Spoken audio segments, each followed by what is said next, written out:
ನಮಸ್ತೆ ಎಲ್ರಿಗೂ. ಮಧ್ಯಾಹ್ನದ ಈ ಒಂದು ಸೆಷನ್ ಅಲ್ಲಿ ನಾನು ಇವತ್ತು ಆಧ್ಯಾತ್ಮಿಕ ಜೀವನವನ್ನು ಹೇಗೆ ಸಾಗಿಸೋದು ನಮ್ಮ ಲೈಫ್ ಅಲ್ಲಿ ಅಂತ ಹೇಳಿ ಅದ್ರ ಬಗ್ಗೆ ತಿಳ್ಕೊಳ್ಳೋಣ. 1 ಸೆಕೆಂಡ್, ನಾನು ಮತ್ತೆ ಜಾಯಿನ್.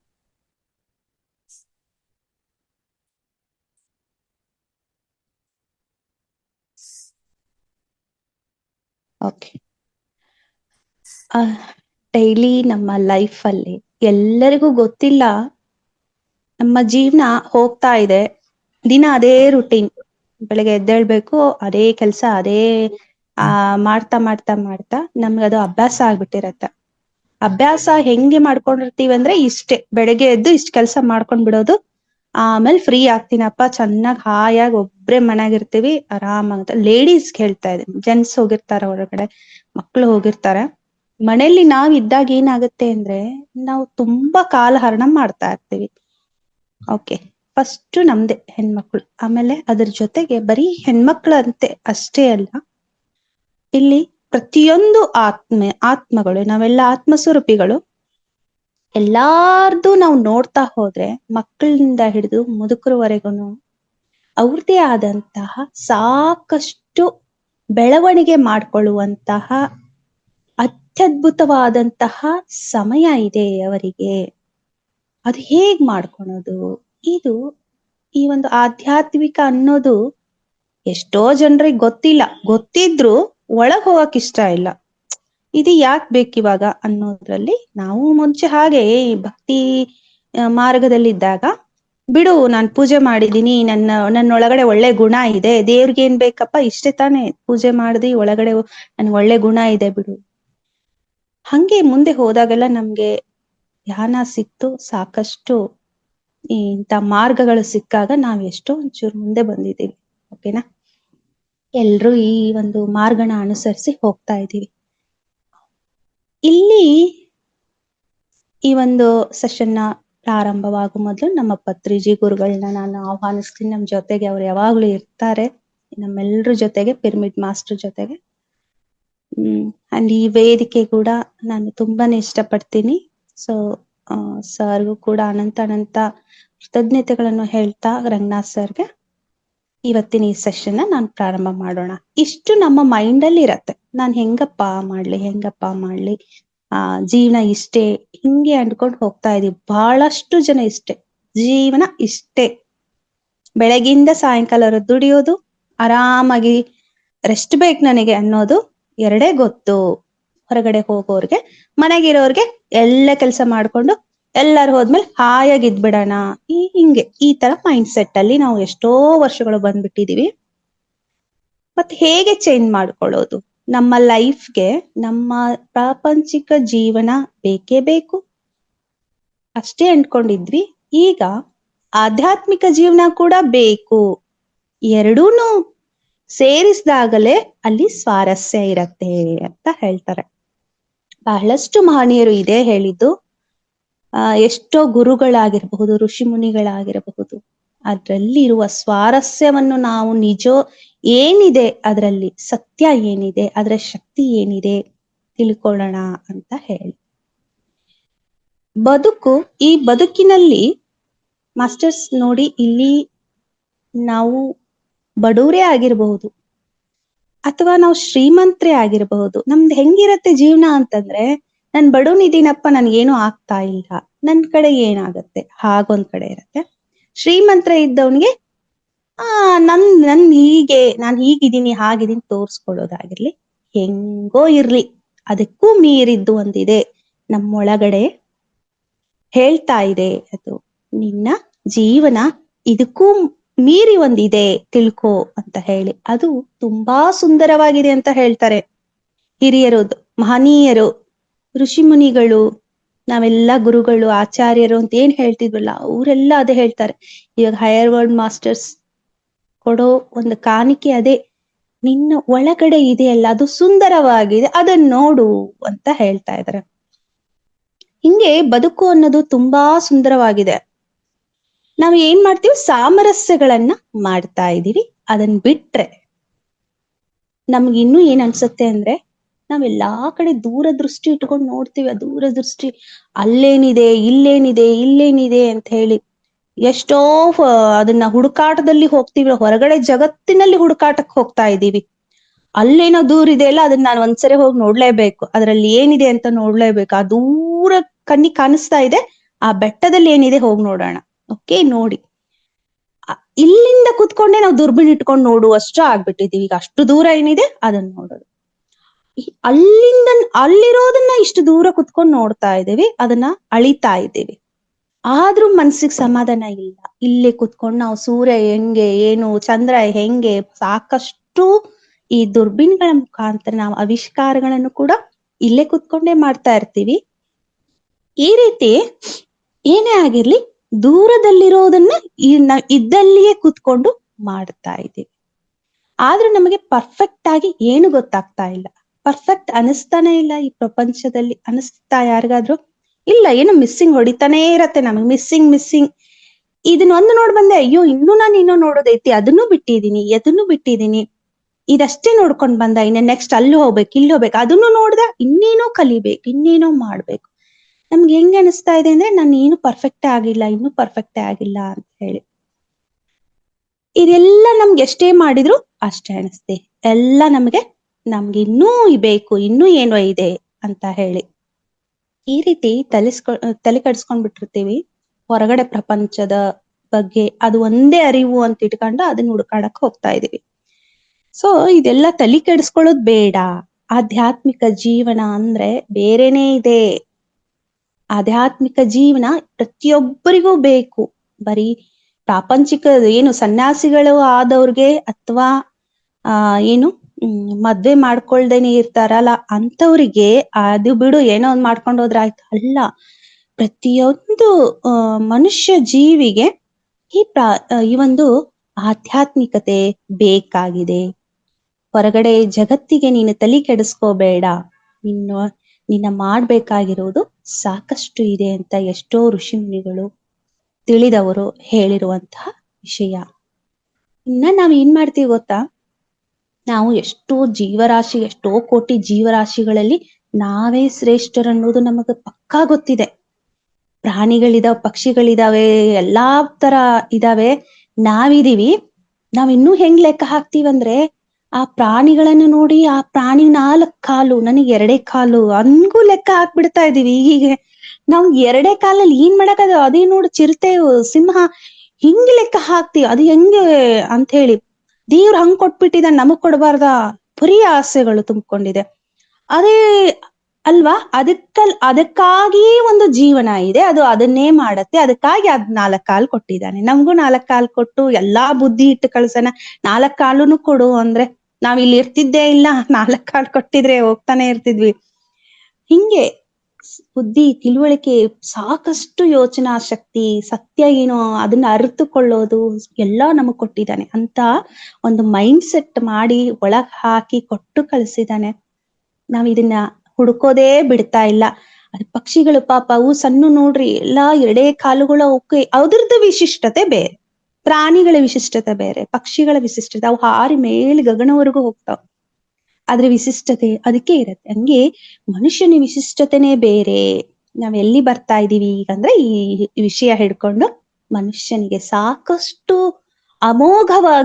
ಅನರ್ಘ್ಯವಾಗಿರುವಂತಹ ಇನ್ನೇನ್ ಅನ್ಬೇಕೋ ಆ ವರ್ಡ್ಸ್, ಅಷ್ಟು ಸುಂದರತೆ ಇದೆ.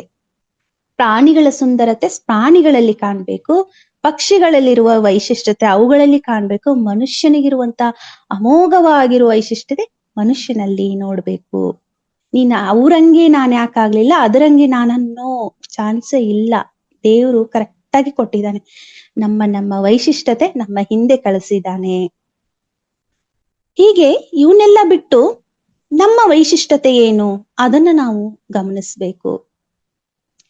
ಎಲ್ಲಾ ಪ್ರಾಣಿಯಾಗ್ಲಿ, ಪಕ್ಷಿಯಾಗ್ಲಿ, ನಮಗೆ ಆಗ್ಲಿ ನಮ್ಮದೇ ಆದಂತಹ ಒಂದು ಜೀವನ ಇದೆ. ಮನುಷ್ಯನಿಗೆ ಏನಿದೆ? ಮನುಷ್ಯನು ಎಲ್ಲಾ ಬ್ಯಾಲೆನ್ಸ್ ಮಾಡುವಂತಹ ಕೆಪಾಸಿಟಿ ತುಂಬಾ ಇದೆ ಅವನಿಗೆ. ಈಗ ನೋಡ್ರಿ, ನಮ್ಗೆಲ್ಲಾ ಹಸಿವಾಗತ್ತೆ, ನೀರಡಿಕೆ ಆಗತ್ತೆ ಅಲ್ವಾ? ಒಂದು ನೀರ್ ಕುಡಿಬೇಕು ಅಂದ್ರೆ ನಮ್ಗೆ ಹೆಂಗೆ ಇಲ್ಲ ನೀರು ಅಂದಾಗ ನಾವ್ ಹೆಂಗ್ ಕುಡ್ಕೊಂಡ್ ಹೋಗ್ತೀವಿ? ನೀರ್ ಬೇಕೀಗ, ನಾನ್ ಕುಡಿಬೇಕು. ಯಾಕಂದ್ರೆ ಅವಾಗ ಗೊತ್ತಾಗತ್ತೆ ನನಗ್ ಬಾಯಾರಿಕೆ ಆಯ್ತು, ಅದಾಗ್ಬೇಕು, ಆಗಲೇಬೇಕು. ಪ್ರತಿಯೊಬ್ಬರಿಗೂ ಆಗತ್ತೆ, ಇದು ಕಾಮನ್ ಅಲ್ವಾ? ಈ ಕಾಮನ್ ಅನ್ನೋದನ್ನ ನಾವು ಚೆನ್ನಾಗಿ ತಿಳ್ಕೊಂಡಿರ್ಬೇಕು. ಕಾಮನ್ ಆಗಿ ಏನಿದೆ ಅದರಲ್ಲಿ ವಿಶಿಷ್ಟತೆ ಇದೆ. ಆ ನೀರಿಗಾಗಿ, ಇವಾಗ ನೀರಿಲ್ಲ ಅಂದ್ರೆ ನಾವು ಬದುಕಕ್ ಸಾಧ್ಯನೇ ಇಲ್ಲ. ಊಟ ಇಲ್ಲ ಅಂದ್ರೆ ಪರವಾಗಿಲ್ಲ, ನೀರಿನ ಮೇಲೆ ಎಷ್ಟೋ ನಾವು ಬದುಕ್ಬೋದು. ಆ ನೀರನ್ನು ಹುಡ್ಕೊಂಡ್ ಹೋದ್ರೆ ಎಲ್ಲೂ ಸಿಕ್ಕಿಲ್ಲ ಅಂದ್ರೂ ಯಾವ್ದೋ ಒಂದು ಕೊಳನೋ ಬಾವಿನೋ ಹುಡ್ಕೊಂಡ್ ಹೋಗ್ತೀವಿ. ಮೇಲಿಂದ ನೋಡ್ತಾ ಇದ್ದೀವಿ, ನೀರೆಲ್ಲ ಕೆಳಗಡೆ ಇದೆ ಅಂದಾಗ ನಮಗೆ ಎಷ್ಟು ಖುಷಿ ಆಗತ್ತೆ ಆ ಸಮಯದಲ್ಲಿ. ಅಂದ್ರೆ ಮೇಲಿನ ನೀರೆಲ್ಲ ತೆಗೆದು ಕುಡಿದ್ಬಿಡೋಣ, ಹೋಗೋಣ, ಇಳಿಯೋಣ ಅನ್ಸುತ್ತೆ.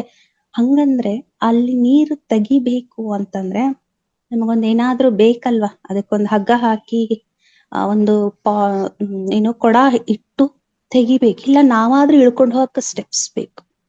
ಇದು ಯಾಕೆ ಹೇಳ್ತಾ ಇದ್ದೀನಂದ್ರೆ, ನಮ್ಮ ಅಂತರಂಗದಲ್ಲಿ ಒಂದು ದೊಡ್ಡ ಬಾವಿ ಇದೆ, ಅಲ್ಲಿ ತುಂಬಾ ತಿಳಿಯಾದ ನೀರಿದೆ.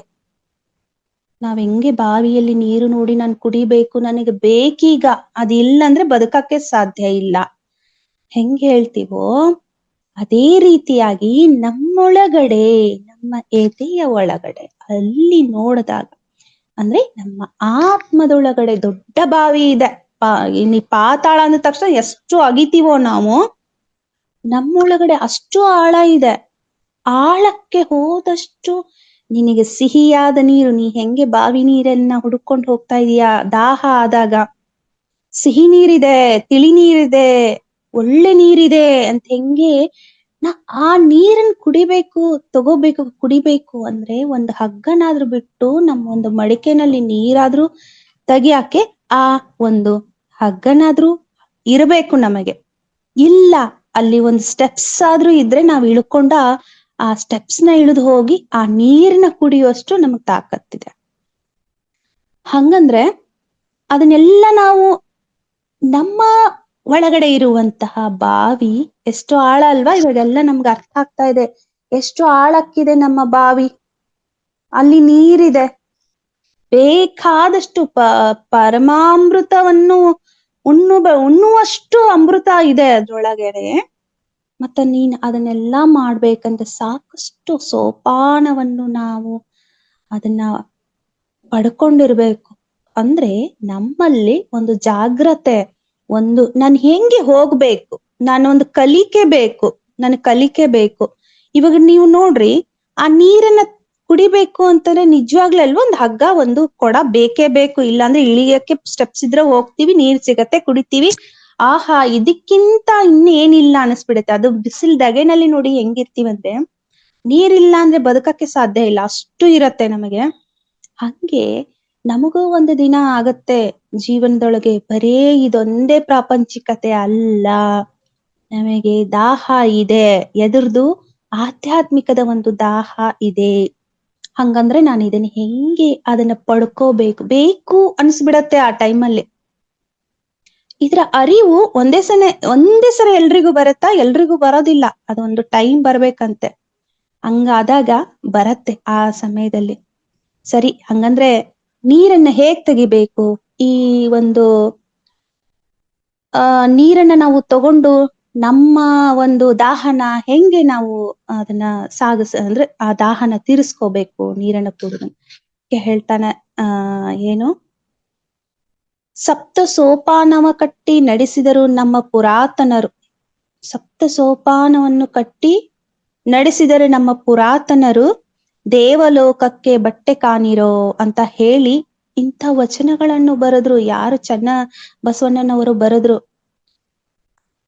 ಇಷ್ಟು ನೋಡು, ಸಪ್ತ ಸೋಪಾನವನ್ನ ನಾವು ಆಳಕ್ಕೆ ಹೋಗ್ಬೇಕು. ನಮ್ಮ ಸಪ್ತ ಚಕ್ರವನ್ನು ನಾವು ಅಷ್ಟು ಸೋಪಾನ ಅಂತಾರ, ಯಾಕಂದ್ರೆ ಅದು ಬಲಿಷ್ಠವಾಗಿದ್ದ ಆ ಸೋಪಾನ ನಮ್ಮಲ್ಲಿ ಇದೆ. ಅದನ್ನ ನಾವು ಜಾಗೃತೆಗೊಳಿಸ್ಕೊಳ್ಳೋಣ, ಜಾಗೃತೆ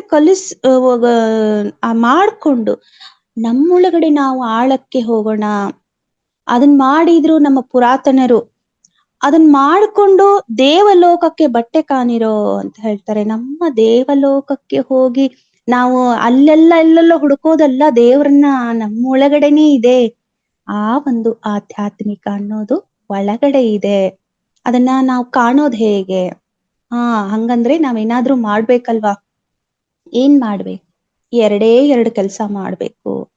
ಅಷ್ಟು ಒಳಗಡೆ ಅಮೋಘವಾಗಿದೆ ಮನುಷ್ಯನಿಗೆ. ದೇವ್ರು ಅಷ್ಟೊಂದು ಕೊಟ್ಟಿದ್ದಾನೆ ಮನುಷ್ಯನಿಗೆ. ಪ್ರಾಣಿಗಳಿಗೆ ಕೊಟ್ಟಿದಾನ? ಇಲ್ಲ. ಪಕ್ಷಿಗಳಿಗೆ ಕೊಟ್ಟಿದಾನೆ? ಇಲ್ಲ. ಹಂಗಂದ್ರೆ ಇವಾಗ ನೋಡಿ ನಮ್ದು ವಿಶಿಷ್ಟತೆ ಎಲ್ಲಿಗಿದೆ ನೋಡಿ, ಎಷ್ಟು ಮಹತ್ತರವಾದದ್ದ ವಿಶಿಷ್ಟತೆ. ಹಂಗಾಗಿ ಏನ್ ಮಾಡ್ಬೇಕು? ಎರಡು ಮಾತನ್ನ ಪಾಲಿಸ್ಬೇಕು ನಾವು. ಯಾರು ಬಲ್ಲವರು ಇರ್ತಾರಲ್ವಾ, ತಿಳಿದವರು, ವಿದ್ವಾಂಸರು, ಪಂಡಿತರೇ ಅನ್ರಿ, ಋಷಿಮುನಿಗಳೇ, ನಮ್ ಪತ್ರಿಜಿ ಅಂತವರು, ಅಂತ ಬಲ್ಲಂತವರ ಮಾತುಗಳನ್ನು ಮೆಲುಕು ಹಾಕೋದು, ಅವರ ಮಾತನ್ನ ನಾವು ಮೆಲುಕು ಹಾಕೋದು. ಏನಿದೆ ಆ ಮಾತುಗಳಲ್ಲಿ, ಅವ್ರು ಏನ್ ಹೇಳಿದ್ರು, ಏನ್ ಅರ್ಥ ಇದೆ ಅಂತ ಹುಡ್ಕೊಂತ ಹೋದಾಗ ನಮ್ಮನ್ನ ಎಲ್ಲೋ ಕರ್ಕೊಂಡು ಹೋಗುತ್ತೆ. ಅಂತ ಮಾತುಗಳು ಬೇಕಾದ್ರೆ ನೋಡ್ರಿ ನೀವು, ಪತ್ರಿಜಿ ಅವ್ರದೇ ಅನ್ಕೊಳ್ರಿ ಅಥವಾ ಇನ್ಯಾರೋ ಗುರುಗಳ್ದ ಅನ್ಕೊ, ಅವ್ರು ಏನೋ ಹೇಳ್ತಾ ಇದ್ದಾರೆ ಅಂದಾಗ ಆ ಮಾತಲ್ಲಿ ಅಷ್ಟು ಸ್ವೀಟ್ನೆಸ್ ಇರುತ್ತೆ. ಅಯ್ಯೋ ಇಂಥದ್ ಹೇಳ್ಬಿಟ್ರಲ್ಲಪ್ಪ, ನಂಗ್ ಮನೆಗ್ ಹೋಗಕ್ಕೆ ಇಷ್ಟ ಇಲ್ಲ, ಇಲ್ಲೇ ಕುತ್ಕೊಂಡ್ ಬಿಡೋಣ ಅನ್ಸುತ್ತೆ. ಎಲ್ಲೋ ಒಂದು ಕೀರ್ತನೆಗಳನ್ನ ಕೇಳ್ತಾ ಇರ್ತೀವಿ, ಪ್ರವಚನಗಳನ್ನ, ಈ ಒಂದು ಸತ್ಸಂಗವನ್ನ ಕೇಳಕ್ ಹೋಗಿರ್ತೀವಿ. ಅವ್ರು ಹೇಳ್ಬಿಟ್ರು ಅಂತಂದ್ರೆ ಎಷ್ಟು ಚೆನ್ನಾಗ್ ಮಾತಾಡ್ತಾರಲ್ಲಪ್ಪ, ಇದಕ್ಕಿಂತ ಇನ್ನ ಏನ್ ಬೇಕು? ಕೇಳಿಸ್ಕೊಂಡ್ರೆ ನಮ್ಮ ಮನಸ್ಸು ಶುದ್ಧಿ ಆಗ್ಬಿಡತ್ತೆ ಅಂತ ಮಾತುಗಳಿಂದ. ಅಯ್ಯೋ ಇಂಥದ, ಹಂಗಂದ್ರೆ ನಾನು ಇವತ್ತಿಂದ, ನಾವೆಲ್ಲ ಮಾಡ್ತೀವಿ ಅದೇ, ಎಲ್ಲೋ ಹೇಳಿರ್ತಾನ, ನಾನ್ ಇವತ್ತಿಂದ ಪಾಲನೆ ಮಾಡ್ಬಿಡ್ತೀನಪ್ಪ, ಗುರುಗಳು ಹೇಳ್ಬಿಟ್ಟಿದ್ದಾರೆ, ನಾನು ಇವತ್ತೇ ಅದನ್ನ ಅನ್ಕೊಂಡ್ಬಿಟ್ಟೆ, ನಾನ್ ಮಾಡ್ಬಿಡ್ತೀನಿ ಅಂತ. ಸೊ ಬಲ್ಲವರ ಮಾತುಗಳನ್ನು ಒಂದು ಸರಿ ಮೆಲುಕು ಹಾಕ್ತಾನೆ ಇರ್ಬೇಕು. ಅಂತ ಮಾತುಗಳನ್ನ ಆಲಿಸ್ತಾ ಕೇಳಿಸ್ತಾ ನಾವು ಕೇಳಿಸ್ಕೊಂತಾನೆ ಇದ್ದಾಗ ಏನಾಗುತ್ತೆ ಅಂದ್ರೆ ನಮ್ಮಲ್ಲಿ ಆ ಚೇಂಜಸ್ ಬರುತ್ತೆ. ಯಾವಾಗ ಏನಾಗುತ್ತೆ, ಪ್ರಾಪಂಚಿಕದ ಜೀವನದ ಜೊತೆಗೆ ಆಧ್ಯಾತ್ಮಿಕ ಬೆರಿತಾ ಹೋಗುತ್ತೆ. ಹೆಂಗೆ, ಅದೇ ಹೇಳ್ತೀನಲ್ಲ, ಹೆಂಗೆ ನಮ್ಮ ಆಧ್ಯಾತ್ಮಿಕ ಜೀವನವನ್ನು ಸಾಗಿಸ್ಬೇಕು, ಹೇಗೆ ಸಾಗಿಸ್ಬೇಕು ಅಂದ್ರೆ ಮೆಲುಕು ಹಾಕ್ಬೇಕು. ಯಾರು ಬಲ್ಲವರಿದ್ದಾರೆ, ಯಾರು ವಿದ್ವಾಂಸರಿದ್ದಾರೆ, ಯಾರು ತಿಳ್ಕೊಂಡಿದಾರ ಅಂತವ್ರ ಜೊತೆಗೆ ಅವರ ಮಾತುಗಳನ್ನು ನಾವು ಮೆಲುಕು ಹಾಕ್ಬೇಕು.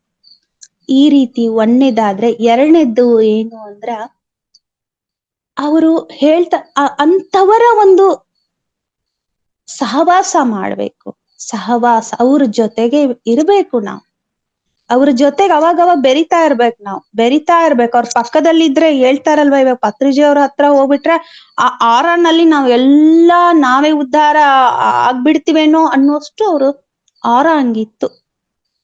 ಅವರ ಒಂದು ಆರನಲ್ಲಿ ಬಂದವರೆಲ್ಲ ಮೈಂಡ್ ಕೂಡ ಇಮ್ಮಿಡಿಯೇಟ್ ಚೇಂಜ್ ಆಗ್ತಾ ಇತ್ತು.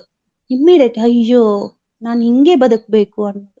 ಹಂಗೆ ತಿಳಿದವರು, ಬಲ್ಲವರು ಏನಿದಾರಲ್ಲ, ಅಂತ ವಿದ್ವಾಂಸರು, ತಿಳಿದವರು ಏನಿದಾರಲ್ಲ, ಅಂತವರ ಮಾತನ್ನು ಮೆಲುಕು ಹಾಕುವುದು ಮತ್ತು ಅವರ ಸಂಘದಲ್ಲಿ ನಾವಿರಬೇಕು. ಅವರ ಸಂಘದಲ್ಲಿ ನಾವಿದ್ದಾಗ ಎರಡು ಕೆಲಸ ಇಷ್ಟೇ ಸಾಕು. ನಮ್ಮ ಆಧ್ಯಾತ್ಮಿಕ ಜೀವನ ಶುರುವಾಗ್ಬಿಡತ್ತೆ. ನಮ್ಮ ಪ್ರಾಪಂಚಿಕದ ಜೊತೆಗೂ ಕೂಡ ನಾವು ಆಧ್ಯಾತ್ಮಿಕನ ಜೊತೆಗೂಡಿಸಿಕೊಂಡು ಸರಿಯಾಗಿ ನಾವು ಲೈಫ್ ಲೀಡ್ ಮಾಡಬಹುದು. ಆಧ್ಯಾತ್ಮಿಕ ಜೀವನ ಎಲ್ಲಾ ಮನುಷ್ಯನಿಗೆ ಬೇಕೇ ಬೇಕು ಅನ್ನೋದು ಸತ್ಯ. ಹಂಗಂದ್ರೆ ಇವು ಎರಡು ವಿಷಯಗಳು ಎಷ್ಟು ಅಂತಂದ್ರೆ ನಮ್ಮ ಆಧ್ಯಾತ್ಮಿಕ ಬಂದ ಮೇಲೆ ಗೊತ್ತಾಗತ್ತೆ. ಅದನ್ನ ಕೇಳ್ತಾ ಕೇಳ್ತಾ ಕೇಳ್ತಾ ಮನಸ್ಸು ಸ್ವಚ್ಛ ಆಗತ್ತೆ. ಅಳವಡಿಸ್ತಾ ಏನಾಗತ್ತೆ ಅಂದ್ರೆ ನಾವು ನಮ್ಮ ದಾರಿನೇ ಬದಲಾಗತ್ತೆ ಅಂತ ಹೇಳ್ತಾರೆ. ನಮ್ಮ ದಾರಿ ಬದಲಾಗತ್ತೆ. ನಮ್ಮ ಜೊತೆಗೆ ಇದ್ದವರನ್ನು ಕೂಡ ನಾವು ಆ ದಾರಿ ಕರ್ಕೊಂಡು ಹೋಗ್ತೀವಿ ಅಂತ ಹೇಳಿ ಇಲ್ಲಿ ನಾವು ತಿಳ್ಕೋಬಹುದು. ಹಂಗಾಗಿ ಯಾವಾಗ್ಲೂ ಹೇಗೆ ಅಂತಂದ್ರೆ, ಯಾರು ಚೆನ್ನಾಗಿ ಬಲ್ಲಂತವ್ರು ಇರ್ತಾರೋ ಅವ್ರ ಜೊತೆಗೆ ನಾವು ಇರ್ಬೇಕಾಗತ್ತೆ ಅಂತ ಇಲ್ಲಿ ನಾವು ತಿಳ್ಕೋಬೇಕು. ಸತ್ ಸಂಘ, ಎಲ್ಲಿ ಸತ್ಯ ಇದೆಯೋ ಅಂತವರ ಸಂಘ ಮಾಡೋದು ಅಂತ ಹೇಳ್ತಾರೆ. ನಿಜವಾಗ್ಲೂ ಅಲ್ವಾ, ನಾವಿವಾಗ ಎಲ್ಲಿದ್ದೀವಿ, ಹೆಂಗೆ ಬಂದ್ವಿ ನಾವು ಈ ಒಂದು ಧ್ಯಾನಕ್ಕೆ ಅಂತ ಎಲ್ರಿಗೂ ಗೊತ್ತು. ಹಾಗಾಗಿ ಆ ಒಂದು ಪತ್ರಿಜಿಯವರನ್ನ ನಾವೆಲ್ಲ ಒಂದು ಸಂಘ ಮಾಡಿದ್ರು. ಅವ್ರು ಇಲ್ಲದೆ ಇದ್ದಾಗೂ ಬರೋರು ಹೆಚ್ಚಾಗ್ಬಿಟ್ಟಿದ್ದಾರೆ. ಪತ್ರಿಜಿಯವ್ರು ಹೋದ್ಮೇಲೆ ಕೂಡ ಜನರು ಹೆಚ್ಚಾಗಿ ಬರ್ತಾ ಇದಾರೆ. ಅದನ್ನ ನಾವೆಲ್ಲ ಗಮನಿಸ್ತಾ ಇದೀವಿ. ಯಾಕೆ ಅಂತಂದ್ರೆ ಹೋಗ್ತಾ ಇದೆ ಇದು. ಅವರು ಒಂದು ಸಂಕಲ್ಪವನ್ನು ಮಾಡಿದ್ರು. ಯಾಕಂದ್ರೆ ಅವ್ರು ಬಲ್ಲವರು ಆಗಿದ್ರು. ಅವರು ಎಷ್ಟು ತಿಳಿಸಿಕೊಟ್ಟು ಹೋಗಿದಾರಲ್ವಾ. ಅವರ ವಿಚಾರಗಳು ಎಲ್ಲಾ ಕಡೆ ಹರಡ್ತಾ ಇದೆ. ಅಂದ್ರೆ ಆ ಆರ ಹಂಗಿದೆ ಅಲ್ಲಿ. ಇನ್ನೂ ಜಾಸ್ತಿ ಜನ ಬರ್ತಾ ಇದ್ದಾರೆ. ಈ ರೀತಿಯಾಗಿ ನಮ್ಮ ಜೀವನದಲ್ಲಿ ಅವುಗಳನ್ನು ಅನುಸರಿಸಿಕೊಂಡು ಹೋಗುವುದು ಹೇಗೆ ಅಂದ್ರೆ 2 ವಿಷಯಗಳು ಮಾತ್ರ ನಮ್ಮೊಳಗಡೆ ತೆಗೆದುಕೊಂಡಾಗ ಏನಾಗುತ್ತಂದ್ರ ನಮ್ಮ ಜ್ಞಾನೋದಯಕ್ಕೆ ಅವು ದಾರಿಯಾಗ್ತವೆ. ನಾವು ಅದನ್ನ ತಿಳ್ಕೊಂಡು ಮುಂದೆ ಹೋದಾಗ ಏನಾಗುತ್ತೆ ಅಂತಂದ್ರೆ ಸಾಕಷ್ಟು ಅಲ್ಲಿರುವಂತಹ ಅಮೃತವಾಣಿಗಳು ನಮ್ಮನ್ನ ಚೆನ್ನಾಗಿ ಹೇಗ್ ಮಾಡ್ತಾವಂದ್ರೆ ಒಂದು ಪದಾರ್ಥ ತರ ಮಾಡಿಟ್ಟಿರ್ತಾವ. ನಾವು ಹಂಗಾಗ್ತೀವ ಅಂದ್ರೆ ನಮ್ಮಲ್ಲೂ ಕೂಡ ಆ ಅಳವಡಿಕೆಗಳು ಬಂದಾಗ ಏನಾಗುತ್ತಂತೆ, ಬೇರೆದವರಿಗೆ ಒಂದು ಮಾತನ್ನು ನಾವು ಮಾತಾಡುವಾಗ ಇಲ್ಲಿಂದ ಅಲ್ಲಿಗೆ ಹಾಕ್ದಂಗಿರತ್ತೆ. ಇಂತಹ ವಿಚಾರಗಳು ನಮ್ಮಲ್ಲಿ ಬೆಳೆದು ಹೋಗುತ್ತೆ. ನಮ್ಮ ಜೀವನದೊಳಗ ಆಧ್ಯಾತ್ಮಿಕತೆ ಎಷ್ಟು ಪ್ರಾಮುಖ್ಯತೆಯನ್ನು ಕೊಡತ್ತೆ ಅಂತಂದ್ರೆ ಹೇಳ್ತಾರೆ. ಇವಾಗ ನೋಡ್ರಿ, ಹೆಂಗೆ ಅಂತಂದ್ರೆ ನಾವು ಸ್ಕೂಲ್ಗೆ ಹೋಗುವಾಗ ದೊಡ್ಡವ್ರು ಹೇಳ್ತಿದ್ರ, ಅವಾಗ ಎಲ್ಲಾರ ಮನೆಗೂ ಅದೇ ನೋಡಪ್ಪ, ಯಾರು ಚೆನ್ನಾಗಿ ಓದ್ತಿರ್ತಾನಲ್ಲ ಅವನ್ ಜೊತೆಗೆ ಇರು ಅಂತ ಹೇಳ್ತಿದ್ರು ಅವಾಗೆಲ್ಲ. ಅದು ಸರಿನೋ ತಪ್ಪೋ ಗೊತ್ತಿಲ್ಲ, ನಾನ್ ಹಂಗ ಹೇಳ್ತಿದ್ರು. ಯಾರ್ ಚೆನ್ನಾಗ್ ಓದ್ತಾರ ಅವ್ರ ಜೊತೆಗ್ ಸಹವಾಸ ಮಾಡಷ್ಟೆ ಅಂತ ಹೇಳ್ತಿದ್ರು. ಅಂದ್ರೆ ಯಾರ್ ಡಲ್ ಇರ್ತಾರೆ ಅವನ್ ಜೊತೆಗ್ ಇರ್ಬೇಡ ಅನ್ನೋ ಹಂಗೆ ಹೇಳ್ತಿದ್ರು ಅವಾಗೆಲ್ಲ. ಕರೆಕ್ಟ್. ಆದ್ರೆ ಇವಾಗ ಅನ್ಸುತ್ತೆ ನಮಗೆ, ಆ ಡಲ್ಲಿ ಅಂದ್ರೆ ಸರಿಯಾಗಿ ಓದದೇ ಇರೋರು ಒಳ್ಳೆ ಗುಣಗಳು ಇರ್ತಾವಲ್ವಾ, ಅದನ್ನ ನಾವು ತಗೋಬೇಕು. ಹಂಗೆ ಎಲ್ಲೆಲ್ಲಿ ಏನೇನ್ ಬೇಕೋ ಅದನ್ನ ಮಾತ್ರ ನಾವು ತೆಗೆದುಕೊಳ್ಬೇಕು. ಮನುಷ್ಯ ಹೆಚ್ಚು ವಿಚಾರವನ್ನು ಮಾಡದ್ ಬಿಡ್ಬೇಕು. ಸರಿಯಾದ ದಾರಿ ಸಿಕ್ಕ ಮೇಲೆ ಅದನ್ನ ಗ್ರಹಿಕೆ ಮಾಡ್ಬೇಕು. ನಾವ್ ಏನು ಅಂದ್ರೆ ಪತ್ರಿಜಿಯವ್ರು ಅದೇ ಹೇಳಿದ್ರು, ನಿನಗೆ ಸಿಕ್ಕಿದೆಯಾ ಈ ಒಂದು ಆಧ್ಯಾತ್ಮಿಕತೆ. ಆಧ್ಯಾತ್ಮಿಕಕ್ಕೆ ಬಂದ ಮೇಲೆ ನಿನಗದ್ ಸಿಕ್ತು, ನೀನ್ ಅಳವಡಿಸ್ಕೊಳ್ತಾ ಇದೀಯ ಅಂತಂದ್ರೆ ಅದನ್ನ ಬಿಡಬೇಡ. ಈಗ 2 ಅಂಶಗಳು ಸಿಕ್ಕು ನಮಗೆ. ಒಬ್ರನ್ನ ನೋಡಿ ಅದನ್ನ ನಾವೇನ್ ಮಾಡಿದ್ವಿ, ಮೆಲುಕು ಹಾಕೊಂಡ್ವಿ. ಮತ್ತೆ ಅದನ್ನ ಏನ್ ಮಾಡಿದ್ವಿ, ಅವ್ರ ಜೊತೆಗೇನೆ ಬೆರ್ತಿದೀವಿ. ನಾವೆಲ್ಲೂ ಬೇರೆ ಹೋಗಿಲ್ಲ, ನಾವು ಅವ್ರ ಜೊತೆಗೆ ಇದೀವಿ. ಪ್ರತಿದಿನ ಈ ಕ್ಲಾಸ್ಗಳೆಲ್ಲ ನಡೀತಾ ಇದೆ ಅಂದಾಗ ನಾವು ಅದ್ರ ಜೊತೆಗೆ ಇದ್ದೀವಿ. ಹಂಗಂದ್ರೆ ನಾವು ಸರಿಯಾದ ಮಾರ್ಗದಲ್ಲಿ ಇದ್ದೀವಿ ಅಂತ ಅರ್ಥ. ಈ ರೀತಿನೇ ಮಾಡಿದ್ದಾದ್ರೆ ನಮ್ಮ ಒಂದು ಜೀವನದಲ್ಲಿ ನಾವು ಒಂದು ಫೈನಲ್ ಆಗಿ ಒಂದು ದಾರಿನ ಹುಡುಕೊಂಡಿದ್ದೀವಿ, ಸರಿಯಾದ ಮಾರ್ಗಗಳನ್ನು ಹುಡುಕೊಂಡಿದ್ದೀವಿ. ಈ ಮಾರ್ಗಕ್ಕೆ ಬರಬೇಕಾದ್ರೆ ಎಲ್ಲರೂ ಬರಕ್ಕಾಗಲ್ಲ, ಅದಕ್ಕೆ ಸಮಯ ಬರ್ಬೇಕು. ಸಮಯ ಬಂದಾಗ ಮಾತ್ರ ಆ ಮಾರ್ಗ ಸಿಗತ್ತೆ. ನಮ್ಮ ಮನೆಗಳಲ್ಲಿ 10 ಜನ ಇದೀವಿ ಅಂದ್ರೆ ಈ ಮಾರ್ಗಕ್ಕೆಲ್ಲರೂ ಬರಕ್ಕಾಗಲ್ಲ. ಅಲ್ಲೇ 2 ತಪ್ಪಿಸ್ಕೊಂಡು ಹೋಗಿರ್ತಾರೆ. ಎಲ್ಲರೂ 8 ಜನ ಬಂದ್ರು ಕೂಡ 2 ತಪ್ಪಿಸ್ಕೊಂಡು ಹೋಗಿರ್ತಾರೆ. ನಮ್ಮ ಲೈಫ್ ಹೇಗಿರತ್ತೆ ಈ ಆಧ್ಯಾತ್ಮಿಕದಲ್ಲಿ ಅಂತಂದ್ರ, ಪ್ರತಿದಿನ ಅದನ್ನ ನಾವು ಪರಿಪಾಲನೆ ಮಾಡುವುದರಿಂದ ನಮ್ಮ ಉದ್ಧಾರತನ ನಾವು ಮಾಡ್ಕೊಳ್ತೀವಿ. ಈ ರೀತಿಯಾಗಿ ಒಂದು ಸಿಹಿ ನೀರ, ತಿಳಿ ನೀರ ಏನಿದೆ ಅದನ್ನ ನಾವು ಆಸ್ವಾದಿಸ್ಬೇಕು. ಅದನ್ನ ನಾವು ಸ್ವೀಕಾರ ಮಾಡಿದಾಗ ಅದರಲ್ಲಿ ಏನ್ ಸಿಗ್ತಾ ಇದೆ, ಎಷ್ಟು ಆರಾಮದಾಯಕವಾಗಿ ಸಿಗುತ್ತಲ್ಲ, ಹಂಗೆ ಈ ಸೋಪಾನವ ನಮ್ಮಲ್ಲಿರ್ಬೇಕು. ಆ ಗ್ರಹಿಕೆ ಅನ್ನೋದು ಇದ್ದಾಗ ಏನಾಗುತ್ತೆ ಅಂದ್ರೆ ಕರೆಕ್ಟ್ ಆಗಿ ಕ್ಯಾಚ್ ಮಾಡ್ಕೊಂಡು ಲೈಫ್ ಅದ್ಭುತವಾಗಿ ನಮಗೆ ಕೊನೆಗೆ ಒಂದು ಜ್ಞಾನೋದಯ ಆಗುವಂತಹ ದಾರಿ ನಮಗೆ ಸಿಗತ್ತೆ. ಹಂಗಾಗಿ ನಾವು ಈ ಒಂದು ಆಧ್ಯಾತ್ಮಿಕವನ್ನ, ಪತ್ರಿಜಿಯವ್ರು ಹೇಳ್ತಾರೆ, ಇದನ್ನ 1 ದಿನ 2 ದಿನ ಅಲ್ಲ, ಪ್ರತಿದಿನ ಇದನ್ನ ನೀವು ಬೆಳೆಸ್ಕೊಂಡು ಹೋಗ್ಬೇಕು. ಪ್ರತಿದಿನ ಬೇಕೇ ಬೇಕು ಧ್ಯಾನ ಅಂತ ಹೆಂಗ್ ಹೇಳಿದ್ರು, ಆಧ್ಯಾತ್ಮಿಕದಲ್ಲಿ ಏನು ಪರಿಪಾಲನೆ ಮಾಡ್ತಿದ್ದೀರೋ ಪ್ರತಿದಿನ ಇದನ್ನ ಪರಿಪಾಲನೆ ಮಾಡ್ರಿ. ಹಂಗಂದ್ರೆ ಇವಾಗ ನಾವು ಒಂದು ಪುಸ್ತಕ ಓದಿದೆ, ಆಧ್ಯಾತ್ಮಿಕ ಪುಸ್ತಕ ಸ್ವಾಧ್ಯಾಯ ಮಾಡಿದ್ದೇನೆ ಅಂತಂದ್ರೆ, ಹಾಗಾದ್ರೆ ನಮ್ ಜೀವನದೊಳಗ ಅದರಿಂದ ಏನಾದ್ರೂ ನಾನು ಓದಿದ್ನಪ್ಪ, ಇದರಿಂದ ನನಗೇನಾಗುತ್ತೆ ಅಂತ ಕೇಳ್ಬೋದು. ಹೌದು, ಓದಿದ ಮೇಲೆ ಅದನ್ನ ನಾವಿನ್ನು ಪರಿಪಾಲನೆ ಮಾಡ್ಬೇಕು. ಹಂಗಂದ್ರೆ ಏನಾಗುತ್ತೆ, ಪರಿಪಾಲನೆ ಮಾಡಿದ್ರೆ ನೀನು ಒಳಗಿಂದ ಸ್ವೀಕಾರ ಮಾಡಿರ್ಬೇಕು. ಒಳಗಿಂದ ನಾನು ತಗೊಂಡಿದ್ದೀನಿ ಅಂತ ಹೇಳಿ ನೀ ಸ್ವೀಕಾರ ಮಾಡಿದ್ದೆ ಆಯ್ತು ಅಂದ್ರ ನಿನ್ನ ಜನ್ಮ ಅದ್ಭುತಮಯ, ಪಾವನವಾಗತ್ತೆ. ಈ ಪಾವನವಾಗತ್ತೆ, ನಿನ್ನ ಸುತ್ತಲೂ ಬಂದವರನ್ನು ನೀನು ಪಾವನ ಮಾಡುವಂತ ಶಕ್ತಿ ನಿನ್ನೊಳಗಿದೆ.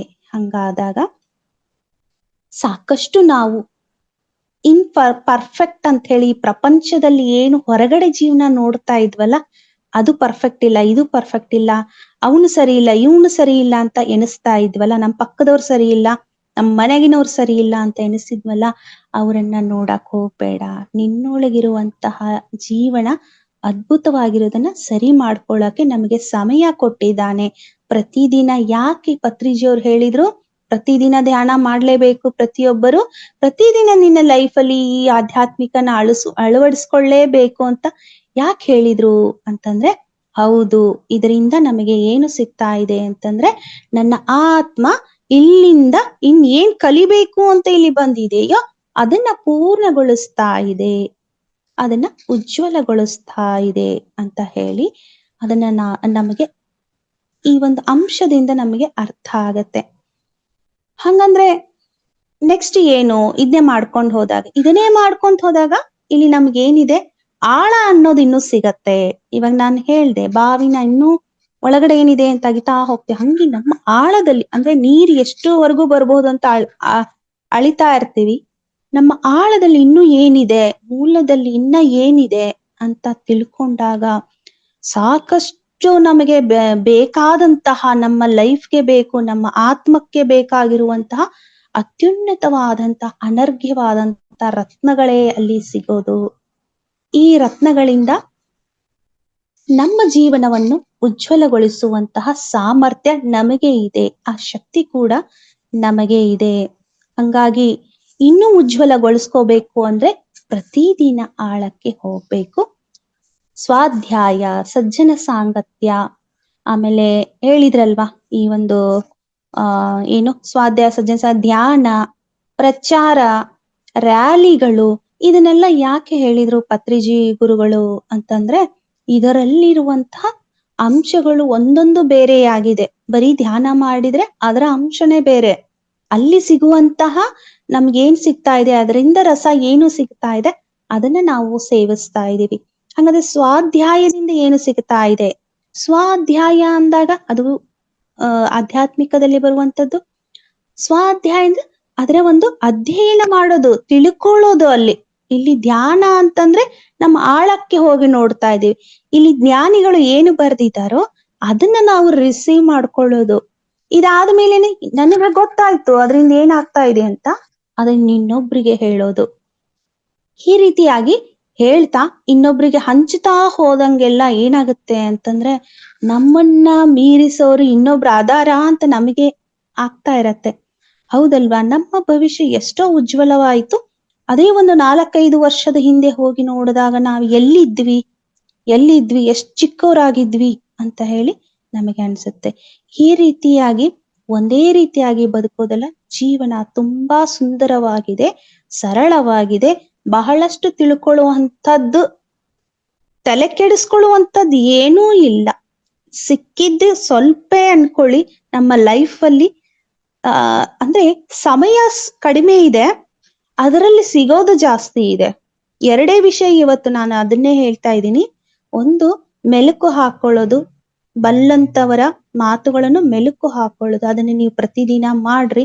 ಯಾಕಂದ್ರೆ ನಾನು ಅದನ್ನ ಮಾಡಿದಾಗ, ಚಿಕ್ಕವರಿದ್ದಾಗಿಂದನ ನೀವು ನೋಡ್ರಿ ಎಷ್ಟೋ ಕಡೆ ಮಠ ಮಾನ್ಯಗಳು ಅಂತ ಹೇಳಿ ಹೋಗ್ತಾ ಇರ್ತಾರೆ, ಪ್ರವಚನಗಳು, ಕೀರ್ತನೆಗಳು, ಅದನ್ನೆಲ್ಲ ನೋಡ್ಕೊಂಡು ಹೋದಾಗ, ನೀವು ಹೋಗಿರ್ತೀರಿ ಅನ್ಕೊಂತೀನಿ. ಅಲ್ಲಿ ಹೋದಾಗ ಏನಂದ್ರೆ, ಅವ್ರು ಯಾರ್ ಹೇಳ್ತಿದಾರ ಅನ್ನೋದನ್ನ ಬಿಟ್ಟು ಬಿಡ್ರಿ, ಅವ್ರ ವಿಷಯಗಳು ಅವು ಇಂಪಾರ್ಟೆಂಟ್, ಅದನ್ನ ಮಾತ್ರ ನಾವು ತಗೋಬೇಕು. ಯಾರು ಹೇಳ್ತಿದಾರೆ, ಏನ್ ಹೇಳ್ತಿದಾರೆ, ಅದು ಏನ್ ಹೇಳ್ತಿದಾರ ಅದು ನಮಗ್ ಬೇಕಾ, ನಾವ್ ಅದನ್ನ ತಗೊಂಡಿರ್ತೀವಿ. ಅಲ್ಲಿ ನಮಗ್ ಅನ್ಸುತ್ತಲ್ವಾ ಈ ವಿಷಯ ನಿಜವಾಗ್ಲೂ ಬೇಕು ನಮ್ಮ ಲೈಫಿಗೆ ಅಂತ ಹೇಳಿ. ಚಿಕ್ಕವರಿದ್ದಾಗಿಂದ ಅದನ್ನೇ ಕೇಳಿ ಬಂದಾಗ ನನಗೂ ಅನಿಸ್ತಾ ಇತ್ತು, ಹೌದಲ್ವಾ, ನಮಗೆ ಹತ್ತತ್ರದಲ್ಲೇ ಇದೆ, ಎಲ್ಲವೂ ಸಿಗ್ತಾ ಇದೆ, ಇದನ್ನ ನಾನು ನನ್ನೊಳಗನೆ ತಗೋಬೇಕು ಅಂತ ಹೇಳಿ. ಆದ್ರೆ ಅವಾಗ ನನಗ್ ತಗೊಳ್ತಿದ್ದೆ, ಪಾಲನೆ ಮಾಡಕ್ ಆಗ್ತಾ ಇರ್ಲಿಲ್ಲ, ಬರೀ ಕೇಳಿಸ್ಕೊಂತಾ ಇದ್ದೆ. ಅದನ್ನ ಪಾಲನೆ ಮಾಡುವಷ್ಟೊತ್ತಿಗೆ ನಾ ಮರ್ತು ಹೋಗ್ತಿದ್ದೆ. ಇದು ಮರ್ತು ಹೋಗೋದು ಅಲ್ಲ ಜೀವನ, ಅದು ಯಾವಾಗ ಗೊತ್ತಾಯ್ತು ನನಗಂದ್ರೆ ಸಾಕಷ್ಟು ವರ್ಷ ನನ್ನ ಒಂದು ಏಜ್ ಬಂದ ಮೇಲೆ ಇವಾಗ ನನ್ನ ಧ್ಯಾನಕ್ಕೆ ಯಾವಾಗ ನಾನಾಗ್ಲಿ ಹುಡ್ಕೊಂತ ಹೋದಾಗ ನಂದು ಲೈಫ್ ಅಲ್ಲಿ ಆಗಿರೋದು ಹೇಳ್ತೀನಿ. ನನ್ ಧ್ಯಾನ ಹುಡ್ಕೊಂತ ಹೋದಾಗ ನಾನು ಹೆಂಗ್ ಹುಡ್ಕೊಂತ ಹೋಗಿದ್ದೀನಿ ಅಂದ್ರೆ ನನ್ಗೆ ಬೇಕು, ನಾನು ಇದನ್ನ ಕಲಿಬೇಕು, ನನ್ನೊಳಗಡೆ ಇರುವ ಆ ಒಂದು ಆ ಏನಂತಾರ ಹಸಿವು ಅಂತ ಹೇಳ್ತೀವಲ್ಲ ನಾವು, ಅದು ಆಗ್ತಾ ಇದೆ. ಆ ಹಂಗ್ರಿ ಆದಾಗೆ ನಾನು ಹುಡ್ಕೊಂತ ಹೋಗ್ತೀನಲ್ವಾ, ಊಟ ಬೇಕು ಅಂತ, ಅದು ಧ್ಯಾನ ಬೇಕು, ಅದರಿಂದ ಕಲಿಯೋದಿದೆ. ನನಗೆ ಹೆಂಗೋ ಒಂದು ಅನಿಸ್ತು ನನಗ್ ಬೇಕು ಅಂತ. ಜಸ್ಟ್ ಮೊಬೈಲ್ ನೋಡಿ ಹುಡ್ಕೊಂತ ಹೋದಾಗ ಸಿಕ್ಕಿದಾಗ ನನಗ್ ಗೊತ್ತಾಯ್ತು, ಸಿಗೋಕ್ಕಿಂತ ಮುಂಚೆನೆ ನನಗೆ ಕೆಲವರು ಮಹನೀಯರ ಮಾತುಗಳು, ಆ ಗ್ರೇಟ್ ಹೈಯರ್ ವರ್ಲ್ಡ್ ಮಾಸ್ಟರ್ಸ್ ಅನ್ಬೇಕೋ ಭಗವಂತ ಅನ್ಬೇಕೋ ಅಂತಹ ವಿಚಾರಗಳು ನನಗೆ ಕೊಡ್ತಾ ಹೋಯ್ತು ನನ್ನ ಮೈಂಡಿಗೆ. ಅವಾಗ ನಾನು ಇವಾಗ ಹೇಳ್ದೆ, ಬಲ್ಲಂತವರ ಮಾತುಗಳನ್ನು ಮೆಲುಕು ಹಾಕು ಅಂತೇನ್ ಹೇಳಿದ್ನಲ್ಲ, ಹಂಗೆ ಆ ವಿಚಾರಗಳೇ ನನ್ನೊಳಗಡೆ ಕೂತ್ಕೊಂಡ್ಬಿಟ್ಟು, ನಾವು ಚಿಕ್ಕಂದಿನಿಂದ ಕೇಳ್ಕೊಂಡ್ ಬಂದಿದ್ ನನಗೇನು ನೆನಪಿಲ್ಲ. ಬಟ್ ಆ ಸಮಯ ಬಂದಾಗ ಆ ಮೆಲುಕು ಹಾಕಿದಾಗ ಬೇಕೇ ಬೇಕು, ನನಗೆ ಬೇಕೇ ಬೇಕು, ಈ ಆಧ್ಯಾತ್ಮಿಕದಲ್ಲಿ ಏನೋ ಇದೆ ಬೇಕು ಅಂತ ಹುಡ್ಕೊಂಡು ಹೋದೆ, ಕೇಳ್ದೆ. ಇದು ಪಿರಮಿಡ್ ಅಂದ್ರೆ ಹೆಂಗೆ ಏನು ಅಂತ ನಾನೇ ಕೇಳ್ಕೊಂಡು ಹೋದೆ. ನನ್ ಜೊತೆಗೆ ಒಬ್ರು ಬಂದು ತೋರ್ಸಿದ್ರು, ಇದೆ ನೋಡು, ನೀನ್ ಕೇಳ್ತಾ ಇರೋದು ಇದೆ ಪಿರಮಿಡ್ ಧ್ಯಾನ, ಪಿರಮಿಡ್ ನೋಡು ಅಂತ. ನಾನು ಅದನ್ನ ಅಲ್ಲಿ ಹೋದ್ಮೇಲೆ ನನಗೆ ಅನಿಸ್ತು, ಓಹೋ ಇದನ್ನ ಹಿಡ್ಕೋಬೇಕು, ನಾನು ಪ್ರತಿದಿನ ನನಗ್ ಬೇಕು. ಪತ್ರಿಜಿ ಅವ್ರು ಪ್ರತಿದಿನ ಧ್ಯಾನ ಮಾಡ್ರಿ, ಪ್ರತಿದಿನ ಆಧ್ಯಾತ್ಮಿಕ ಜೀವನದ ಕೂಡ ನಿಮ್ಮ ಲೈಫ್ ಅಲ್ಲಿ ಅಳವಡಿಸ್ಕೊಳ್ರಿ ಅಂತ ಹೇಳಿದ್ರು. ಅದನ್ನ ನನಗೆ ಗೊತ್ತಿರ್ಲಿಲ್ಲ, ಆದ್ರೆ ನನ್ನ ಒಳಗಡೆ ಆಲ್ರೆಡಿ ರೆಡಿ ಆಗ್ಬಿಟ್ಟಿದ್ದೆ ನಾನು, ನನಗೆ ಬೇಕು ಅಂತ ಹೇಳಿ. ಇವಾಗ ನಾನು 4ನೇ ವರ್ಷದಲ್ಲಿ ಈ ನಡೀತಾ ಇದೆ ನನ್ನ ಆಧ್ಯಾತ್ಮಿಕ ಜೀವನ, ಅಂದ್ರೆ ಪಿರಮಿಡ್ ಲೈಫ್ ಅಲ್ಲಿ ಬಂದಿರೋದು, ನನ್ನ ಲೈಫ್ ಅಲ್ಲಿ ಅಳವಡಿಸ್ಕೊಂಡಿರೋದು 4ನೇ ವರ್ಷಕ್ಕೆ ನನಗೆ ಅನಿಸ್ತಾ ಇದೆ, ಹೌದಲ್ವಾ, ನನ್ ಏನ್ ಬೇಕು ಅದನ್ನ ಕರೆಕ್ಟ್ ಆಗಿ ಕ್ಯಾಚ್ ಮಾಡ್ಕೊಂಡಿದೀನಿ, ನನಗೆ ಸಾಕಷ್ಟು ಸಿಕ್ಕಿದೆ. ನನ್ನ ಪ್ರಾಪಂಚಿಕ ಜೀವನ ಇದೆ, ಎಲ್ಲಾ ಪ್ರಾಪಂಚಿಕ ಜೀವನದಲ್ಲಿ ನನಗೆ ಏನ್ ಬೇಕು ಅದನ್ನೆಲ್ಲಾ ಮಾಡ್ಕೊಳ್ತಾ ಇದ್ದೀನಿ. ಕೊನೆಗೆ ಇದನ್ನ ಜೊತೆಗೂಡಿಸ್ದಾಗ ಏನಾಗಿದೆ ಅಂತ ಹೇಳಿ ಇವತ್ ನಾನ್ ನೋಡೋದಾದ್ರೆ, ತುಂಬಾ ನನಗೆ ಪ್ರತಿಯೊಂದು ದಾರಿಯಲ್ಲೂ ನನಗೆ ನಮ್ಮ ಲೈಫ್ ಅಲ್ಲಿರೋ ಎಲ್ಲಾ ಹಾದಿಗಳು, ಇವಾಗ ನೋಡ್ರಿ ನಾವು ಬಿಡು ನನ್ ಜೀವನ ನಡೀತಾ ಇದೆ, ಅದೊಂದೇ ಹಾದಿ ಅಲ್ಲ, ಎಲ್ಲಾ ರೀತಿಯಂತ ಹಾದಿ ಇರುತ್ತೆ. ನಾವು ಬೆಳಿಬೇಕು, ಒಂದು ಫೈನಾನ್ಷಿಯಲ್ ಆಗಿರ್ಬಹುದು, ಇನ್ನೇನೋ ಆಗಿರಬಹುದು, ಉದಾರ ಆಗಿರ್ಬೋದು, ಏನೋ ಆಗಿರ್ಬಹುದು, ನಾವೇನ್ ಅನ್ಕೊಂತೀವೋ ನನಗೆ ಈಗ ಆಧ್ಯಾತ್ಮಿಕ ಅನ್ನೋದು ಬೆಳೆಸ್ತಾ ಇದೆ. ಆಧ್ಯಾತ್ಮಿಕ ಘನತೆ ಗೌರವ ಆಗಿರ್ಬೋದು, ಅದು ನಿಮಗೆಲ್ರಿಗೂ ಗೊತ್ತಿದೆ, ಅದು ಬೆಳೆಸತ್ತೆ. ಈ ಆಧ್ಯಾತ್ಮಿಕವನ್ನು ನಾವು ಹಿಡ್ಕೊಂಡಿವಿ ಅಂತಂದ್ರೆ ಅದು ನಮ್ಮನ್ನ ಚೆನ್ನಾಗಿ ಬೆಳೆಸುತ್ತೆ, ಹಿಡ್ಕೊಂಡು ಬೆಳೆಸತ್ತೆ. ನಮ್ಮನ್ನೆಲ್ಲೋ ಒಂದ್ ಕಡೆ ಹೋಗಿ ನೀನು ಬಿಟ್ಟು ಇದಕ್ಕೆ ಹೋಗು, ಹಿಮಾಲಯಕ್ಕೆ ಹೋಗು, ಏನು ಅನ್ನೋದಿಲ್ಲ, ಕರೆಕ್ಟ್ ಆಗಿದೆಯಾ. ಹಂಗಾಗಿ ನಾನು ಹುಡುಕೊಂತ ಹೋದಾಗ ಸಿಕ್ತು ಪಿರಮಿಡ್ ಧ್ಯಾನ. ಆಧ್ಯಾತ್ಮಿಕ ಅನ್ನೋದು ಮೊದಲಿಂದ ಗೊತ್ತಿದ್ರು ಕೂಡ ಇದು ವಿಶಿಷ್ಟವಾಗಿದ್ದು ನಮ್ಮ ಲೈಫ್ ಅಲ್ಲಿ. ನಾನೇನ ಫಸ್ಟಿಗೆ ಹೇಳ್ದೆ, ನಮಗೆ ಆದಂತ ಒಂದು ಲೈಫ್ ವಿಶಿಷ್ಟತೆಗಳಿದಾವೆ ಅಂತ ಹೇಳಿ. ಇಲ್ಲಿ ನನಗೆ ಇದು ವಿಶಿಷ್ಟತೆ ಅನ್ಸಿತ್ತು. ನಮ್ಮ ಬರೀ ಮಠಮಾನ್ಯಗಳಾಗಿತ್ತು, ಪಿರಮಿಡ್ ಅನ್ನೋದು ವಿಶಿಷ್ಟತೆ ಇದೆ. ಆ ಆಧ್ಯಾತ್ಮಿಕದಲ್ಲಿ ನಾನು ಬಂದಾಗ ಅದ್ಭುತವಾದಂತ, ಅದನ್ನ ವರ್ಣಿಸಕ್ ಆಗ್ತಾ ಇಲ್ಲ. ಈಗ ನನ್ನ ಲೈಫ್ ನಾನು ಹೇಳ್ಕೊತೀನಿ ಅಂತಲ್ಲ, ಅಥವಾ ನನ್ಗೆ ಹಿಂಗಾಯ್ತು ಹಂಗಾಯ್ತು ಅಂತ ಹೇಳೋದ್ ಏನು ಇಲ್ಲ. ಬಟ್ ಒಳಗಡೆ ನಾನು ಇಳಿದೆ, ಅವತ್ತೇ ಇಳಿದೆ, ಆಳಕ್ಕಿಳಿದಾಗ ಪರಿಪೂರ್ಣ ಅನಿಸ್ತಾ ಇದೆ. ಪರಿಪೂರ್ಣ, ಸಂಪೂರ್ಣ, ತುಂಬಿದ ಕೊಡ ಅಂತ ಏನ್ ಹೇಳ್ತೀವೋ ಅಷ್ಟು ಚೆನ್ನಾಗಿದೆ ಅಂತ ಹೇಳ್ಬಹುದು. ಇದರಿಂದ ಇದು ಅಂದ್ರೆ ಆಧ್ಯಾತ್ಮಿಕ. ಅವರು ಬಲ್ಲವರ ಜೊತೆಗೆ ಬಲ್ಲವರ ಮಾತುಗಳನ್ನು ಕೇಳಿದಾಗ, ಸಜ್ಜನರ ಸಂಘ ಮಾಡಿದಾಗ, ಪತ್ರಿಜಿಯವರ ಸಂಘ, ಪತ್ರಿಜಿಯವರ ಆರ, ಪತ್ರಿಜಿಯವರ ಜೊತೆಗೆ ಮಾಸ್ಟರ್ಸ್ ಆಗಿ ನಾವೇನೆಲ್ರೂ ಇದೀವಲ್ಲ, ಈ ಸಂಘ ಮಾಡಿದಾಗ ಪತ್ರಿಜಿಯವರ ಮಾತುಗಳು, ಅಂತಹ ಗುರುಗಳ ಮಾತುಗಳು ಎರಡೇ ನನ್ನ ಲೈಫ್ ಅಲ್ಲಿ ತುಂಬಾ ನನ್ನ ಉದ್ಧಾರತನ. ಹೀಗೆ ನಾನು ಒಂದು ನಮ್ಮ ಕುಟುಂಬದಲ್ಲಿ ಕೂಡ ನಂದು ಒಂದು ಒಳ್ಳೆ ಹೆಸರಾಗಿರಬಹುದು. ಅಂದ್ರೆ ಮೊದಲು ನಮ್ಗೊಂದು ಚಿಕ್ಕ ವಯಸ್ಸಿರತ್ತೆ, ನಮ್ಗೇನು ಅಷ್ಟು ಅರ್ಥ ಆಗಲ್ಲ ಒಂದು ಲೈಫ್ ಅಲ್ಲಿ ನಾನು ಏನು ಸಾಧನೆ ಮಾಡ್ಬೇಕು ಅಂತ. ಬಟ್ ತಿಳುವಳಿಕೆ ಇದರಿಂದ ಎಷ್ಟು ಬರುತ್ತೆ ಅಂದ್ರೆ ಆಧ್ಯಾತ್ಮಿಕಲ್ಲಿ ಯಾಕೆ ಹೇಳ್ತಾ ಇದ್ದೀನಿ ಅಂದ್ರೆ, ಎಲ್ರಿಗೂ ಏನೇನೆಲ್ಲ ವಿಷಯ ಗೊತ್ತಿರತ್ತೆ, ಒಂದೊಂದು ಎಲ್ಲೋ ಒಂದು ಮಿಸ್ ಆಗಿರುತ್ತೆ. ಅದನ್ನ ನಾನ್ ಹೇಳ್ತಾ ಇದ್ದೀನಿ. ನನಗೇನು ಹೆಚ್ಚು ನನ್ನೊಳಗಡೆ ನೋಡ್ಕೊಂಡಿದ್ದಂದ್ರೆ, ನಮ್ಮ ಲೈಫ್, ನಮ್ಮ ಜೊತೆಗೆ ನಮ್ಮ ಕುಟುಂಬಸ್ಥರು ಏನಿರ್ತಾರಲ್ಲ, ದೊಡ್ಡವರು, ಅತ್ತೆ ಮಾವ ಆಗಿರ್ಬೋದು, ಇನ್ನು ಜೊತೆಗೆ ಎಲ್ರು ಇರೋರು, ಹಿಂದೆ ನಾನ್ ಚಿಕ್ಕವಳು, ಒಂದು ಮದುವೆ ಬಂದ್ಮೇಲೆ ನಾವ್ ಹೇಗಿದ್ವಿ ಅಂದ್ರೆ, ಇನ್ನೂ ಅಷ್ಟು ತಿಳುವಳಿಕೆ ಇರಲ್ಲ, ಎಷ್ಟು ಬೇಕೋ ಅಷ್ಟು ಇರ್ತೀವಿ.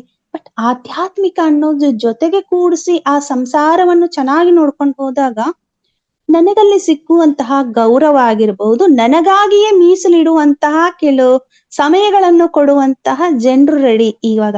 ಹೌದು, ನಿಮ್ಮ ಮಾತುಗಳನ್ನ ನನ್ ಕೇಳ್ಬೇಕು ಅಂತ ಹೇಳಿ. ಇದು ಮೊದಲು ಇರ್ಲೇ ಇಲ್ಲ. ಇವಾಗ ನನಗಾಗಿ ಟೈಮ್ ಕೊಡ್ತಾ ಇದಾರೆ. ಏನೋ ಹೇಳ್ತಾ ಇದೆಯಲ್ಲ, ಅದು ನನಗೂ ಹೇಳು, ಕುತ್ಕೊಂಡು ಹೇಳು ಅಂತ ಹೇಳಿ. ಇದನ್ನ ಹೇಳ್ತಾ ಹೋದಾಗಂದ್ರೆ ನನ್ನ ಕುಟುಂಬವನ್ನು ನಾನು ಹೆಚ್ಚು ಉದ್ಧಾರ ಮಾಡುವಂತಹ, ಅಂದ್ರೆ ಉದ್ಧಾರ ಅನ್ನೋದು ಬೇಕಾಗಿಲ್ಲ, ನನ್ಗೇನೋ ಸತ್ಯವನ್ನು ಪತ್ರಿಜಿಯವ್ರು ಹೆಂಗ್ ಹೇಳಿದ್ರಲ್ಲ, ಅದನ್ನ ಹಂಚ್ರಿ ಅಂತ ಹೇಳಿ ಅದನ್ನ ನಾನು ಹಂಚುತ್ತಾ ಇದ್ದೀನಿ. ಎಷ್ಟೋ ನಮ್ಮ ಕುಟುಂಬದಲ್ಲಿ ನಾನು ಅದನ್ನ ಹಂಚುತ್ತಾ ಇದ್ದೀನಿ. ಅಂದ್ರೆ ಇದು ಪರಮಾತ್ಮನಿಗೆ ಇಷ್ಟವಾಗಿದ್ದುನಾ ಅಥವಾ ಬರೀ ನಮಗಷ್ಟೇ ಇಷ್ಟವಾಗಿದ್ದ ಅಲ್ವಾ? ಇದು ಬೇಕಾಗಿರೋದು ಪರಮಾತ್ಮನಿಗೆ ಇಷ್ಟವಾಗಿರುವಂತಹ ಕೆಲ್ಸಗಳು, ಅಂದ್ರೆ ಲೋಕ ಕಲ್ಯಾಣದ ಕೆಲ್ಸಗಳು ನಮ್ಮ ಮನೆಯಿಂದಲೇ ಶುರುವಾಗ್ಲಿ.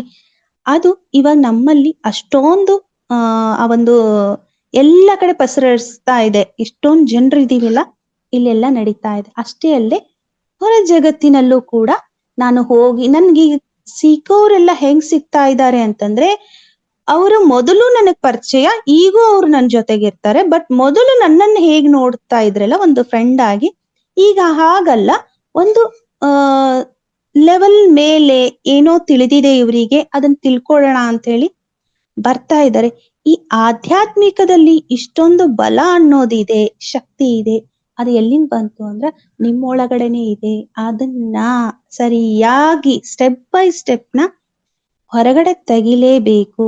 ಆ ಸ್ಟೆಪ್ ಬೈ ಸ್ಟೆಪ್ ತಕ್ಕೊಂಡು ಹೋದಾಗೆಲ್ಲ ಸಾಕಷ್ಟು ನಾವು ಹೇಗೆ ಅಂತಂದ್ರೆ, ಮನೆಯಲ್ಲಾಗಿರ್ಬಹುದು, ಹೊರಗಡೆ ಆಗಿರ್ಬಹುದು, ಪ್ರಪಂಚದಲ್ಲಿ ನಮ್ಮನ್ನ ನಾವು ಗುರುತಿಸಿಕೊಳ್ಳಾಕ ಆಧ್ಯಾತ್ಮಿಕ ಅನ್ನೋದು ನಮ್ಮನ್ನ ತುಂಬಾ ಬೆಳೆಸತ್ತೆ. ಬರೀ ಪ್ರಾಪಂಚಿಕತೆ ಬೆಳೆಸಕ್ ಸಾಧ್ಯನೇ ಇಲ್ಲ. ಪ್ರಾಪಂಚಿಕ ಜೊತೆಗೆ ಆಧ್ಯಾತ್ಮಿಕ ಸೇರಿದಾಗಲೇ ನಾವು ಹೊರಗಡೆ ಜಗತ್ತಿಗೆ ಏನಾದ್ರೂ ಒಂದು ಮಾಡಕ್ಕೆ ಸಾಧ್ಯ ಆಗತ್ತೆ.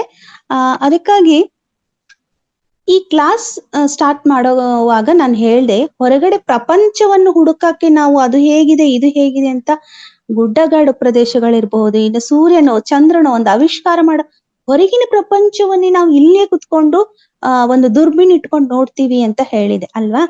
ಸೊ ಅಲ್ಲಿ ನೀನು ಹೋಗಿ ಹೆಚ್ಚು ತಿಳುವಳಿಕೆ ಮಾಡೋದಲ್ಲ, ನಿನ್ನೊಳಗಡೆ ನೋಡ್ಕೋ. ಹೊರಗಡೆ ಏನ್ ಜಗತ್ತಿನಲ್ಲಿ ಇದೆಯೋ ಅದು ನಿನ್ನೊಳಗಡೆನೆ ಇದೆ. ಹಂಗಾಗಿ ಒಳಗಡೆ ಇರುವಂತಹ ಬೆಳಕು ಸಾಕಷ್ಟು ನಮ್ಮ ಜೊತೆಗಿರುವಂತಹ ಆ ಒಂದು ನಮ್ಮ ಕುಟುಂಬ ಆಗಿರಬಹುದು, ಫ್ರೆಂಡ್ಸ್ ಆಗಿರಬಹುದು, ಎಲ್ಲರಿಗೂ ಆ ಬೆಳಕನ್ನು ತೋರಿಸುವಂತ, ಅಂದ್ರೆ ನಿಮ್ಮೊಳಗೂ ಇದೆ ಆ ಬೆಳಕು ಅಂತ ತೋರಿಸುವಷ್ಟು ಜಾಗ್ರತೆ ಕೊಡುವುದೇ ಆಧ್ಯಾತ್ಮಿಕತೆ. ನಮ್ಮ ಲೈಫ್ ಅಲ್ಲಿ ಈ 2 ಮಾತುಗಳನ್ನು ನೆನ್ಪಿಟ್ಕೊಳ್ಳೋಣ.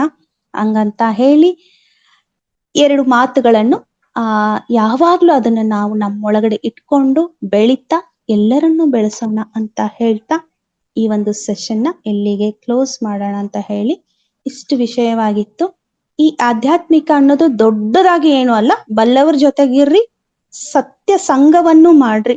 2 ಮಾಡ್ಬಿಟ್ರಿ ಅಂದ್ರೆ ಮುಳುಗಿ ಬಿಡ್ರಿ ಅದರಲ್ಲಿ. ಜೊತೆಗ್ ನಿಮ್ದು ಇರತ್ತೆ ಪ್ರಾಪಂಚಿಕ. 2 ವಿಷಯ ನೀವು ಅರ್ಥಕೊಂಡ್ಬಿಟ್ರೆ ಸಾಕಷ್ಟು ನಾವು ಸಾಧನೆನ ಮಾಡ್ಬೋದು ಅಂತ ಹೇಳಕ್ಕೆ ಇಷ್ಟಪಡ್ತೀನಿ. Thank you madam.